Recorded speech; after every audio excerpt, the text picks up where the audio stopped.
Assalomu alaykum. Hozirgi mavzu yelka sohasidagi muskullar harakati natijasida yelkada paydo bo'ladigan og'riqlardan yana bittasi. Bu bisepsning katta boshining tendiniti hisobiga kelib chiqadigan yelkadagi og'riqlar hisoblanadi. Yelka sohasiga kelib birikadigan muskullardan yana biri biceps hisoblanadi. Biceps bu ikki boshli muskul degani. Birinchisi kalta boshi yelka sohasiga pay bo'lib kelib, kurak suyagining kichik do'mbog'iga kelib birikadi. Uzun boshi pay bo'lib kelib, kurak suyagining o'simtasiga kelib birikadi. Bicepsning vazifasi qo'lni tirsak bo'g'imida bukish va qo'lni tashqariga burash hisoblanadi.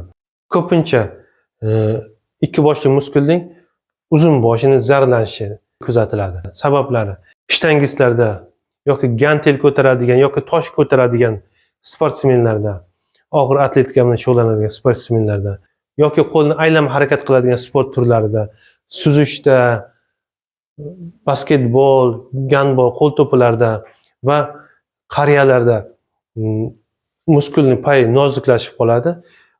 Og'ir yuk ko'targanda riski shu sohada payning zararlanishi kuzatiladi. Tendinit kelib chiqishi mumkin. Tashxis qo'yishimizda diagnostikada birinchi ikkita sinamasini aytib o'tmoqchiman.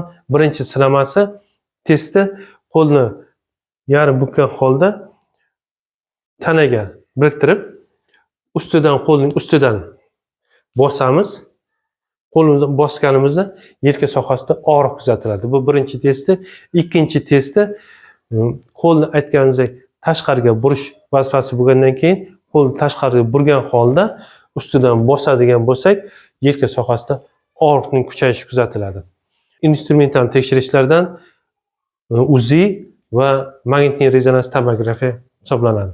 Davosiga keladigan bo'lsak, birinchi o'rinda og'riq qoldiruvchilar NPVS, ketanal, deklaberil, deklafenak, mina, ketarikem. Ikkinchisi shu og'rigan yelka sohasida og'ir ko'tarmaslik, qaltis harakat qilmaslik. Uchinchisi shu og'rigan sohada glukokortikoid preparatlari bilan inyeksiya qilish yoki PRP terapiya, ya'ni bemorning o'zidan qon olib, sentrifugada, proberkada plazmasini ajratib olib, shu joyga inyeksiya qilishimiz mumkin. Bu yog'lanish prosesini ham oladi va og'ir qoldirish xususiyatiga ham ega hisoblanadi.